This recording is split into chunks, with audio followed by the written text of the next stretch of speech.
Et cette obligation de passe sanitaire engendre aussi des tentatives de fraude. Dernier exemple en date dans les Yvelines. Plus d'une centaine de personnes ont pu bénéficier de faux certificats de vaccination. Justin Morin, ce qu'on sait, c'est que les fraudeurs ont usurpé l'identité d'un médecin. Oui, en fait, au départ, c'est une secrétaire d'un centre de vaccination de Saint-Quentin en Yvelines qui donne l'alerte.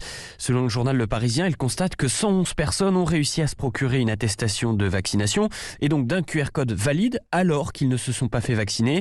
Elle en informe sa hiérarchie. Les faits sont rapportés aux policiers de Versailles qui ouvrent une enquête dans la foulée. À partir de ces fausses attestations, il découvre alors que ces 111 personnes auraient été vaccinées par une médecin versaillaise. Sauf que, en la questionnant, les policiers apprennent qu'elle était en vacances. Il y a aussi un problème avec le lieu où les fraudeurs auraient été piqués. Les attestations indiquent qu'ils ont reçu leurs injections dans des centres du Chesnay et de Versailles. Or, la médecin en question n'y a jamais mis les pieds. La sécurité sociale alerte depuis le mois d'août. Les usurpations d'identité de professionnels de santé sont en hausse. Certains pirates réussissent à se procurer leur code d'accès afin d'utiliser le logiciel qui émet les passes sanitaires. C'est ce qui est arrivé à cette médecin versaillaise. L'agence régionale de santé a aussi ouvert une enquête. La piste d'une complicité en interne est privilégiée. Les précisions de Justin Morin du service police-justice d'Europe 1.